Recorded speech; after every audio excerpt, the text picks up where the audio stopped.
তোমরা সবাই কেমন আছো? আশা করছি যে যেখানে আছো ভালো আছো, সুস্থ আছো। তো ঈশ্বরের কৃপায় আমরাও ভালো আছি, সুস্থ আছি। তো এখন সময় হচ্ছে ওই 11টা বাজে। 11টা থেকে আমার ব্লগটা শুরু করছি। আর আশা রাখছি ব্লগটা তোমাদের একটু হলেও আজকে ভালো লাগবে। তো সবাইকে শুভ দুপুরবেলা জানিয়ে ব্লগটা এখান থেকেই শুরু করছি। তো স্কিপ না করে ভিডিওটা সম্পূর্ণ দেখার অনুরোধ করছি সবাইকে। দেখতেই পেলে স্নান সেরে এই যে বাইরে জামা কাপড় মেলে দিয়েছি। আর আজকে তো অনেকটাই রোদ উঠেছে, আর ওয়েদারটা আজকে খুব ভালো। আর রোদ উঠলে দেখবে অতটা ঠান্ডাও লাগে না, আর শীতের দিনে তো রোদ চাই। তার ওয়েদারটা আজকে খুব ভালো, হাওয়া আর রোদ দিয়েছে। তো এই যে বাইরে জামা কাপড় মেলে যে ঘরে চলে এসেছি ঠাকুরকে একটু ফুল জল দিতে। তো জানো তো বন্ধুরা, এখানে কিন্তু শীতের টাইম, তাও ফুল বেশি পাওয়া যায় না, মানে নাই ফুল। আর যে গোটা ফুল গাছ লাগিয়েছিলাম তা বাদরে ভেঙে দিয়েছে, আর তুলসী গাছটাও ভেঙে দিয়েছে, ওই জন্য তুলসী পাতাও পাচ্ছি না। আর কয়েকটা শিউলি ফুল পেয়েছিলাম, তো আর কদিন পরে আর পাওয়া যাবে না, 4-5টা, সেটাই তুলে নিয়ে এসেছি, এনে এই যে পুজো দিচ্ছি। তো যাই হোক, আমার পুজো দেওয়া তো কমপ্লিট হয়ে গেল। আর দেখো আমি কিন্তু এইভাবে এখন প্রণাম করতে পারছি, আর একদম হাঁটু মুড়ে প্রণাম করতে পারছি না, কারণ পেটে লাগছে। তো বাইরেটাও একটু ধূপকাঠি দেখিয়ে নিলাম। আর বাইরে তো আমার একটা ওখানে রাম লক্ষ্মণ সীতার বজরংবলী ছবিটা দরজার সামনে লাগিয়ে রেখেছি, যেন ভগবান সবসময় আমাদের সাথে থাকে, মঙ্গল করে, সবসময় যেন ওপর থেকে দেখে। কারণ দেখো, ভগবান ছাড়া কিন্তু কিছুই সম্ভব না। তা আমি ভগবানকে বিশ্বাস করি। এখন আমি সবসময় হরে কৃষ্ণ মন্ত্র শুনি, গায়ত্রী মন্ত্র শুনি, শিবের মন্ত্র শুনি, কারণ ভগবান ছাড়া তো উদ্ধার পাবো না। আর এই টাইমে সবসময় ভগবানকে ডাকি, কারণ ডাকতেও ইচ্ছে করে যে সবসময় যেন ভগবানের নাম শুনি। তো যাই হোক, ভগবানের আরাধনা করে এই যে ফ্রেশ হয়ে নিচ্ছি। আর জানো তো বন্ধুরা, এই প্রেগনেন্সি টাইমে এত চুল ঝরছে না, দেখেই মনে হচ্ছে সব চুল উঠে গেল। আমার মনে হয় অর্ধেক চুলই উঠে গেল। তো তোমরা যারা আমার ভিডিও দেখছো, তো তোমাদেরও এরকম হয়ে থাকে কমেন্ট করে জানিও। প্রচুর চুল ঝরছে, আর চোখের নিচে তো কালো স্পট পড়ে গেছে। আর দিনে যে কতবার এরকম চুল একটা একটা করে গুছিয়ে, দেখো কত চুল গুছিয়ে রেখে দিই, মনে একটা খোপা হয়ে গেছে। আর সবসময় আমি দেখিস কতগুলো চুল উঠে গেল। তো যাই হোক, তো চুলগুলো রেখে দিয়ে যে বাইরে পাপোশ দিয়েছিলাম সকালে, জায়গা মতন রেখে দেব। আর আজকে না আমাদের গ্যাস সকালবেলায় নিয়ে গেছে, কারণ আজকে গ্যাস নিয়ে রান্না করতে অনেকটা লেট হবে, কারণ কালকে গ্যাসটা শেষ হয়ে গেছিলো, আর নতুন একটা গ্যাস লাগিয়েছিল। তো সবসময় দেখলো রাতে যে রান্না করছিলাম তখনও দেখলো বেরোচ্ছে, সকালের দিকেও বেরোচ্ছে। তারপর ফোন করেছে যে গ্যাস দিয়েছে, তাই সে আসলো, এসে দেখলো, চেক করলো যে হ্যাঁ বেরোচ্ছে। তখন ওইটা নিয়ে আবার নতুন একটা কখন দিয়ে যাবে সেটাও জানি না। তো আমার কাজগুলো তো আমি কমপ্লিট করে নিচ্ছি। আর এই যে ফ্রুটগুলো বাইরে রেখে দিচ্ছি। আর দেখবে বন্ধুরা, ফ্রিজ থেকে বের করার সাথে সাথে কিন্তু খাওয়া যায় না, প্রচুর ঠান্ডা থাকে। তারপরে তখন এমনিতে ঠান্ডা দিন, তো সব বের করে রেখে দিলাম বাটিতে। তারপরে যে সবজি কাটতে চলে এসেছি, কারণ কখন গ্যাস দেবে না দেবে এর জন্য সবজিগুলো কেটে রেডি করে রেখে দিচ্ছি। আর দেখো, এটা হচ্ছে লাই শাক। লাই শাক কোনগুলো বলো তো? আমাদের ওখানে যেগুলো সর্ষে শাক সেগুলোই, মানে এটা হচ্ছে অন্য ধরনের হয়তো সর্ষে। এই শাকটার খেতে যা টেস্টি, ওই সর্ষে শাকও খেতে সেরকমই টেস্টি। এখানে হবে লাউ শাক ভাজা, ছোটো মাছ দিয়ে চচ্চড়ি হবে, আর ঘ্যাট হবে বড়ি দিয়ে। আর এই যে দেখো, গ্যাস নেই, গ্যাস ফাঁকা, যে জানি না কখন দিয়ে যাবে। আর এই যে দেখো, 12:30 তো বেজেই গেছে, এদিকে টাইমিং কলের জল চলে এসছে। তো বোতলগুলোতে ভরে রেখে দিচ্ছি, 12:30 দিয়ে যাবে, তখন তো থাকবে না, থাকে কোনোদিন থাকে ওনাদেরটা পর্যন্ত। তার জন্য যে জলটাও ভরে রেখে দিলাম, যেন পরে প্রবলেম না হয়, কারণ আমি এই টাইম কলের জল দিয়ে রান্না করি। আর এদিকে যে ডিম এনে রেখে দিয়েছিল সেগুলোই ধুয়ে ফ্রিজে রেখে দিলাম। এইবার এখনও আসছে না গ্যাস নিয়ে, তো বসে বসে কলা খাচ্ছি। আর আমার শাশুড়ি মা তো দিয়েছে, চাটনি বানিয়ে দিয়েছিল, সেটাই ওই যে দেখো কোনায় রোদে দিয়ে দিয়েছি। তো দেখো এখন এসছে, মানে অনেকটা টাইম পরে এসছে, কারণ এই যে দেখো। তা আমি আবার বলছি কি, ভাইয়া যে গ্যাসটা সিলিন্ডারটা কিচেনে নিয়ে লাগিয়ে দিন, কারণ আমি তো পারবো না। আমার হাজবেন্ডও ফোন করে বলে দিয়েছিল যে গ্যাসটা যেন লাগিয়ে দিই। এটাই বলছিল যে আপনার হাজবেন্ড মেরে বলা থা। আমাকে ঠিক তার এই যে দেখো গ্যাসটা লাগিয়ে দিল। আর এখন আমি যাব রান্না করতে। এই যে লাগিয়ে দিয়েছে, কিন্তু উনি তো ভেতরে ঢুকিয়ে দেয়নি, আমি এই যাবার বেসিনের নিচে ঢুকিয়ে নিলাম। রান্না করতে শুরু করে দিয়েছি। তো এই যে ছোটো মাছ দিয়ে চচ্চড়ি করব।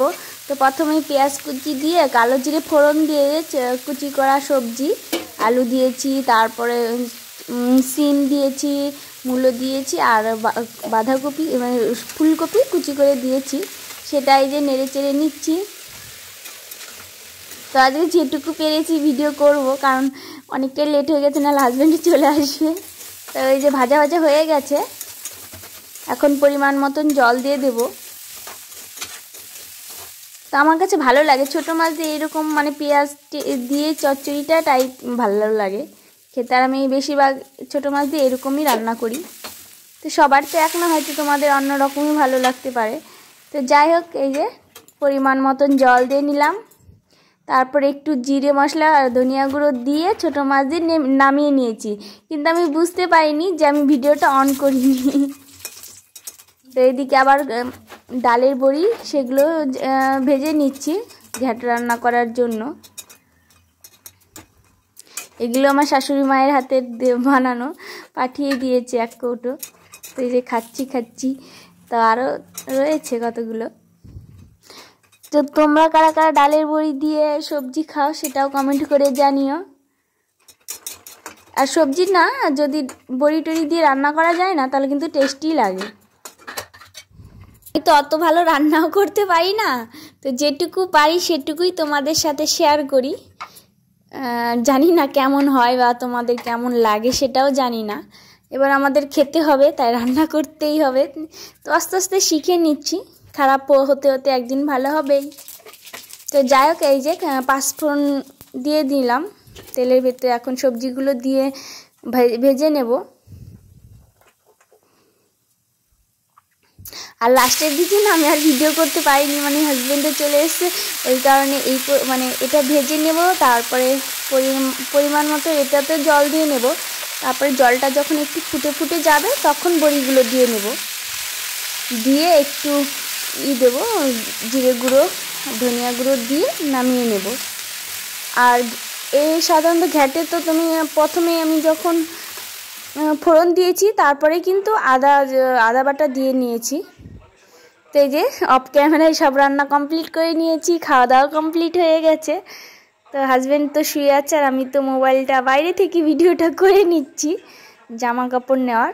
তো জামা কাপড়গুলো শুকিয়ে গেছে।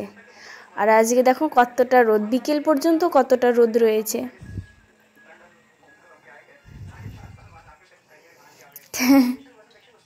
আর আমি এই যে আমাদের চেয়ারটা ওখানে রেখে দিই, কারণ ভালো লাগে না সবসময় রুমে বসে থাকতে। তো আমি অনেক সময় বাইরেও, হাজব্যান্ড চলে গেলে যে বাইরে এসে বসবো, তারপর বাড়িতে কথা বলবো দিদিদের সাথে, মামনির সাথে, আমার শাশুড়ি মায়ের সাথে, ভাইয়ের সাথে, বৌমনির সাথে, সবার সাথে। তো এদিকে বিকেলে ঘরটা ঝাড় দিয়ে নিচ্ছি।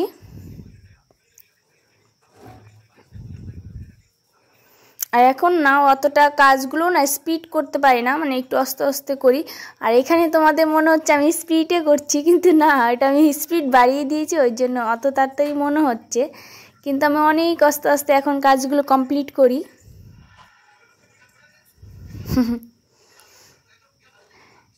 যারা মা হয়েছে তারা তো বুঝতেই পারবে, আর যারা হওনি তারাও একদিন বুঝতে পারবে মা হবে, যে অত স্পিডে করাও যায় না, অনেক সময় পেটে লাগে, কোমরে লাগে। আর আমার ঘরের যে সামনে হরিয়ানা, ওনারও কিন্তু বেবি হবে, ওনার আর 1 মান্থ আছে। তো ওনার 2 মেয়ে, তারপরে এখন আবার নিয়েছে। এখন সবাই বলছি ভগবানের কাছে প্রে করো যেন তোমার একটা ছেলে হোক। উনি আবার আমাকে বলছে যেন তোমারও একটা ছেলে হোক, আমারও একটা ছেলে হোক। আমি বলছি আমার যাই হোক, কিন্তু তোমার যদি একটা ছেলে হয় তাহলে খুব ভালো হবে। তো এই যে হাজব্যান্ড চলে গেছে, তো ওই ব্ল্যাঙ্কেট গুছিয়ে নিলাম। আর এই যে এখন জামা কাপড়গুলো গুছিয়ে নেব।